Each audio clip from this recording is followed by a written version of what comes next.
when it comes to weather, so you just always love to get a practice like this and see how you're going to execute and kind of think through some things on how you want to move around. How do you feel the offense executed in the rain today?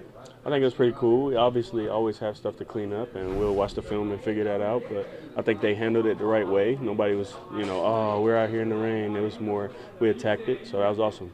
How aware are you when you're on the field taking reps, trying to go through your progressions, that it is actually raining? Is that something that's just unavoidable? Like, oh yeah, it's raining, or you kind of feel it more than anything. You don't really pay attention to it because you got more stuff to worry about. Right. If you worry about the rain, it's probably going to be a negative play. So. Did it ever affect visibility out there?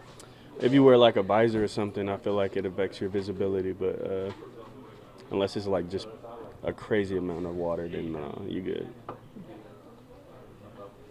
That where Jordan was taking the snaps off that stool, I don't think I've ever seen that before. You guys, You never watched High School 7-on-7? no, Yeah, not really. that's I all don't, they I don't see use. any film of high school. Come on, Rob. Yeah, High School 7-on-7, that's what they use. Is that right? Yeah, and then they have a little timer, so make sure you don't throw it after the clock and all this stuff. Yeah, My kids didn't play high school. yeah, new age. Come on, you gotta tap in.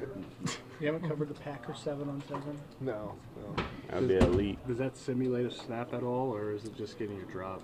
More than anything, it just helps the receivers time up to see the ball snap as soon as it comes off of the stool, and just keeps him in timing as far as, all right, we got the snap, same cadence, and then we can get into the play, whatever. Because Jordan's okay, I imagine this is a good thing for you to be able to get these reps with the one offense. What's that been like for you, and how do you feel like you've handled it? I think it's been awesome, just continuing to learn and grow and continue to get reps with guys that I don't usually get the opportunity to get reps with, and just continue to, see what Matt likes and he can see what I like, and we can continue to just grow together. You had so much success last year without the benefit of training camp, without the benefit of joint practices, running this offense. With what you got last week in Indiana and what you'll likely get more of with this Thursday against Seattle, how much does that really set you up for success in any role that you're required to fill in once the regular season ends?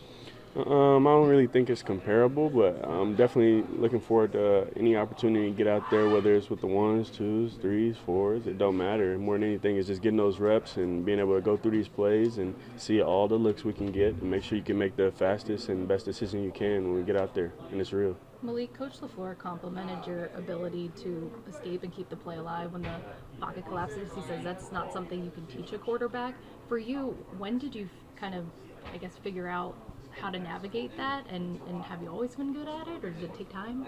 More than anything, it's God-given, but I just think that I've matured and grown as far as when and when not to. That's the hardest part more than anything, when and when not to, extend the play, when and when not to, just throw it away and keep a play alive. But, fourth down, in the game scenarios, 2-point plays, those are the opportunities that you do have to, kind of freely play.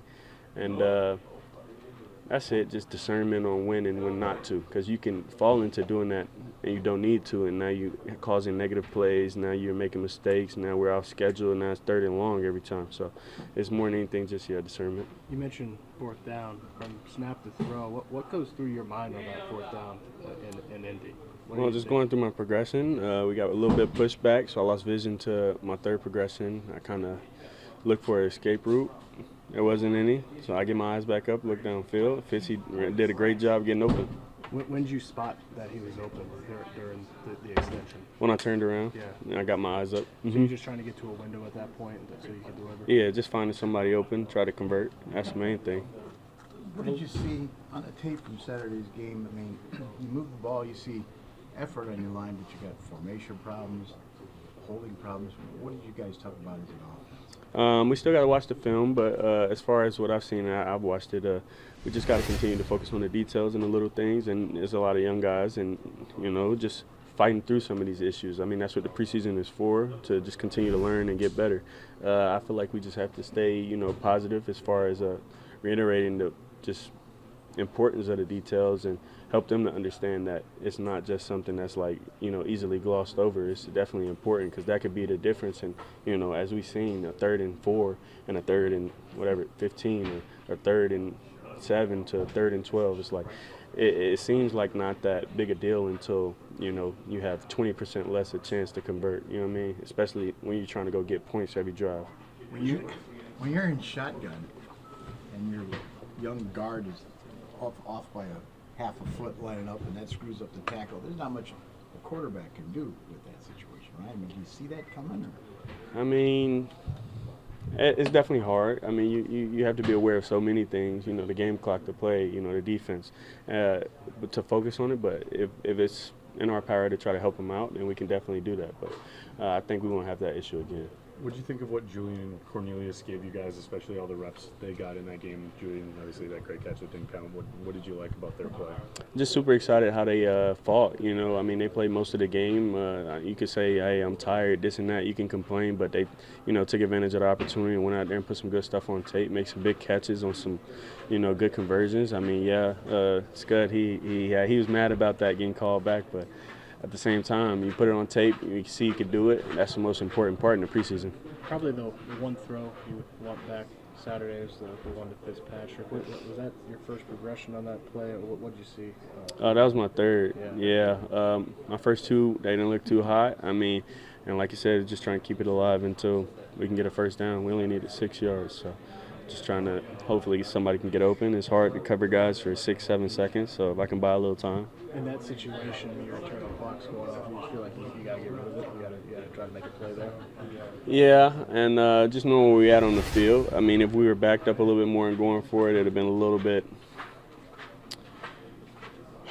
I'm trying to find the word, but just a little bit more urgent to find somewhere to get the ball out. And I mean, give somebody a chance, because you don't want to take a sack in that scenario. Now you give the opposing offense a chance to easily get points. So just focusing on that and just trusting in it. Malik, as you enter another joint practice in this final preseason game, what do you hope to accomplish? Just continue to go out there and try to get better each and every day. That's it. I try not to make it too hard. You go out there and you run the plays that are called. You do what you can and prepare as best you can, and continue to learn from, you know, whatever you have mistakes on or whatever you just can clean up. Malik, obviously the coaches have been very complimentary of what you've done over the year, but for you personally, how, you know, where do you feel like you've grown, you know, as a quarterback and just as a person? I feel like that's just hard to put a finger on. I just try to continue to grow each day and learn from the mistakes and learn from even the successes and building confidence, and just continue to, you know, take a step each day to be better than I were the day before.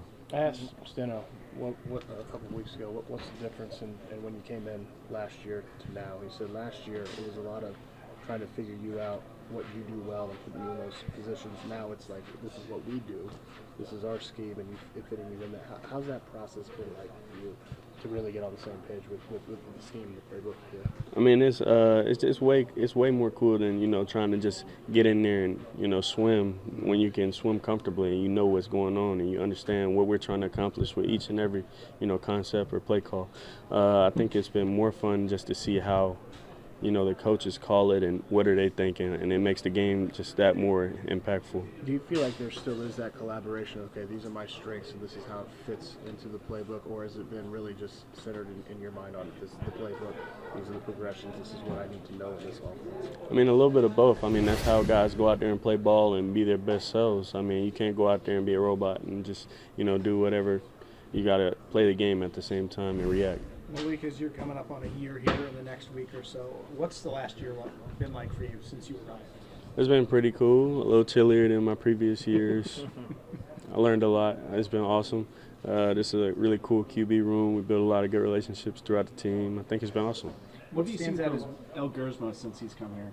My boy Taylor, Canadian. That's my guy. That's my guy. He's been doing a great job. He's been continuing to grow and learn, and you can see it. He had a great game. I was super proud of him. Malik, it seemed like Thursday's practice, as far from like a fighting standpoint, it was pretty clean on that front. How do you make sure with another joint practice in Seattle coming into town that standard upholds, you know, with this team? I mean, it's more than anything taking pride in what we do. We go out there and we take advantage of every opportunity we get. I mean, that's what we're going to say. We got to go out there and do it. I know people get tired, and we all get tired, and it's monotonous to being in training camp, but at the same time, it's a blessing to be doing this. We could be doing anything else, and if you want to continue to be what we want to be and try to go out there and win games, we got to take advantage of every opportunity we can get, because it's just so few when it comes down to real reps and getting ready for the season. You mentioned chilly. This is the coldest camp practice you've ever had in your life, going back? Probably. Yeah. It was like 65 or something. Right. Yeah, it was chilly, but it felt good out there, other than the pouring rain. Take but- this over the Heat. Yeah, no, I don't. No, I like the you Heat. like the Heat? Yeah, I like the Heat. Oh, I'll take I feel that. I don't sweat that much. What was it like having Jordan back today, though? Oh, it was cool. It was like, you know, the Four Musketeers back together. It was rolling. It was cool.